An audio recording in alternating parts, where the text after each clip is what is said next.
everybody, welcome to Big Balls Fantasy Football, the show with powerful picks, sexy super fans, and that's really fun. I'm your host, 27-year fantasy veteran, Greg Reifsteck. And I'm your co-host, Jenilee. We're both very big Bears fans, and together we are the beauty and the beast of fantasy football experts. So, Jenilee, do you think the dictionary should just change the definition of interception to when Cutler throws a duck and breaks the heart of an entire city? Maybe should. We know Jay Cutler is Jay Cutler, Yeah. So unfortunately, yes, he threw a pick in the game against the Packers. That happens pretty much every time we play the Packers.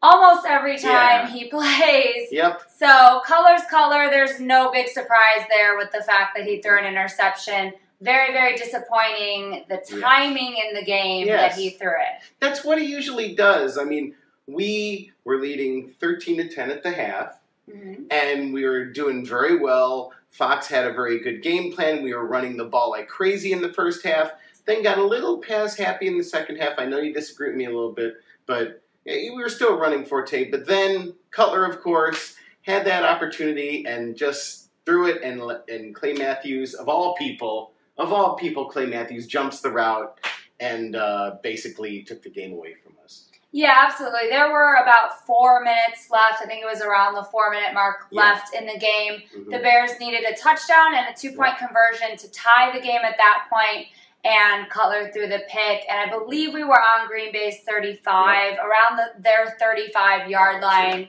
because we had a very good field position from a punt return. So very, very disappointing. That basically sealed it for the Packers. And again, it's a Jay Cutler mistake that really is the thing that I believe lost us the game. Forte had an amazing game. He sure did. Green Bay was stopping him a little bit better in the second half than they were the first half. But we were still sticking with the balance very well. The only time that I think we got a little too pass happy was down there in the red zone when we had 4 chances to get a touchdown, and we didn't get a touchdown. Yeah, one of them being, an incomplete, in the end zone. It's kind of embarrassing. Eddie Royal having a little bit of injury problems in the game. Alshon Jeffrey still gimpy. Still a little gimpy. I'll get to, we'll talk about that maybe in a little bit. But, just damn it, Cutler. Damn it. Can't say it enough. Anyway, let's get to the fantasy stats in the game. Well, let's just talk about it. The defense was good. Looked a lot better. Much a lot changed. Better than the last 2 years. Oh, yeah. And they came out of the gate better than I thought. We've talked about the fact that the defense is going to be a work in progress over the season. I didn't expect them to play as good as they did against Green Bay in this game, but they actually came out of the gate stronger than I thought. Yeah, we held them for a while. I mean, Aaron Rodgers is Aaron Rodgers, and he has way more people to pass to than we do. Yeah. So even with injuries, James Jones, for crying out loud, 51 yards only, but those 2 touchdowns that totally broke us. The guy just got signed. He basically had just, gotten off the airport and came to the stadium practically and just killed us. Rodgers, 189 for 3 touchdowns. Lacey, 19 rushes for 85 yards. Tacked on, had a touchdown, and then had 2 receptions for 14 yards, about 100 yards for him. That, that's still going to, unfortunately, get you a loss. Yeah, and the thing is that James Jones and Rodgers have the chemistry, so that's something that they played together for a long time, even though he left for a year. They have that chemistry, and Allen Ball was just getting beat the whole game by Jones, so that was a problem. But looking at those stats that you just read of Rodgers, that's really good. I mean, we held him to under 200 yards passing. Is impressive. I mean, that is really impressive. So I think our main troubles are in the red zone in both areas, offense and defense.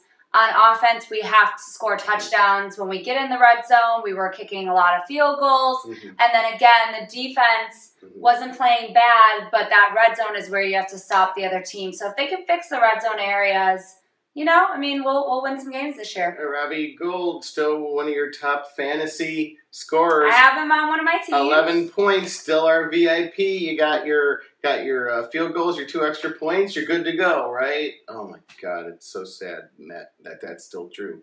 But Bennett, who's on one of my teams, our beautiful tight end, 55 yards and a touchdown. Jeffrey, 5 receptions for 78 yards, being gimpy. You can't complain about that. He was definitely gimpy. I felt like you could tell that he was running slower, maybe not running his routes as crisp. So you can tell that calf was affecting him. I felt like he was out there more so as a decoy than anything else. You know, he got going toward the end of the game is when they needed him because we needed to score and we needed to move down the field. But we just didn't see the Jeffrey that we hope to be seeing hopefully in a few weeks it'll be just like B. Marsh last year. He'll improve, and we'll get him at full health at some point.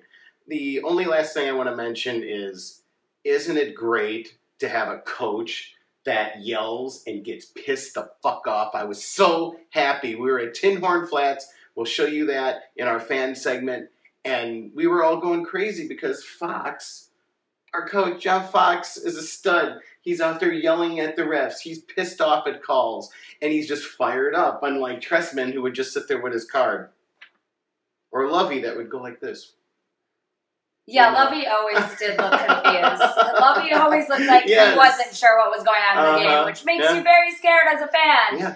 But yes, I love our coaching staff. We've been talking about that this whole off season. I think they're a great staff. I think they just have to work with what they have this year. They don't have the best at all of the positions, you know, I know as they would hope. So this is definitely a transition year. But the team came out fired up. Oh, hell yeah. They came out ready to play. And the team, they never gave up. Even after the Cutler interception, when I felt like, okay, the game is done, this game is sealed, the team didn't give up. So that's always a good thing. And one more thing I wanted to mention, of course, Matt Forte was the workhorse. We were talking to you guys about that, telling you, you know, start him in fantasy for sure. He's going to be the guy. And he went nuts. He had 141 yards and a touchdown. Just had a phenomenal day. So if he keeps producing like that, John Fox is going to stick with him, and he's going to have a great season this whole season. But I will warn everyone, I'm just going to say this really quick, I'm just going to warn everyone's getting a little hyped up about the game against the Cardinals, and they're like, we're probably going to beat the Cardinals, and who knows, maybe we will win the game. But the Cardinals' defense is a lot better than Green Bay's defense. Yeah, Green Bay's defense we know is Swiss cheese on the run. And that's why they tightened up in the second half, because we got redundant. But in the first half, we were killing. And the Cardinals are good against both the run and the pass. So I don't expect Forte to go as crazy as he did against Green Bay. And our receivers are going to have a tougher time too. So that's just a mini warning. Yeah. Carson Palmer was on fire last week, so we'll see which one of him shows up. Maybe we can injure him for the season. That'd be great. He's not on any of my teams. Anyway. Hey, we don't wish for injuries on this show. I guess we don't. Anyway, speaking of injuries and injury reports, you got to go and get the app. If you're used to watching us here on YouTube, you got to go and get the Big Balls app.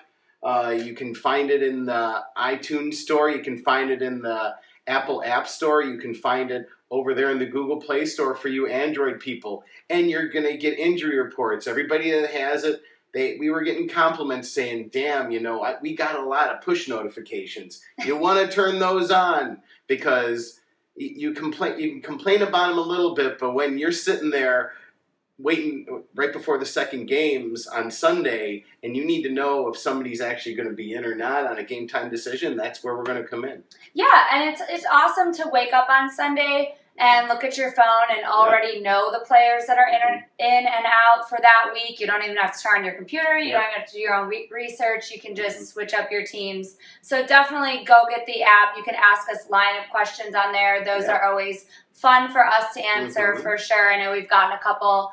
And we're going to have new pictures up very, very soon. So that's always another little fun added thing. And don't forget to go to the rest of our social media that we have. Of course, we're on Facebook, facebook.com/BigBallsFantasyFootball. We're on Twitter. You can tweet us at BigBallsFBall. So pretty much we are all over social media. And of course, our website is BigBallsFantasyFootball.com. Yeah, and don't forget also on that app, you won't get them on the website and you won't get them on YouTube. You will get Cash's and Prost's apps. On the app, you'll get their blogs that this week you're going to get. The old one-hit blunders are back, everybody. All of you that used to listen to the podcast when we first started 3 years ago, the one-hit blunders are back, and Prost has 2 of them for you this week, and Cash, of course, has his gambles every week, and we're actually sharing one gamble this week. Nice. And Prost is going against our gamble. So you got to read it all and find out what the whole maelstrom is over Mariota. Yeah, that's the fun part about our show. We don't always all agree, so... You know, you get to pick and choose whose advice you want to take for which week. So, but the blogs are great. I read them all the time. Every time they're posted, I go on our app and read them. So, yeah. Well, who's going first this week? Beasting Out. I'm sorry, it's not Beast Mode this year. We changed it. Beasting Out is going first this week.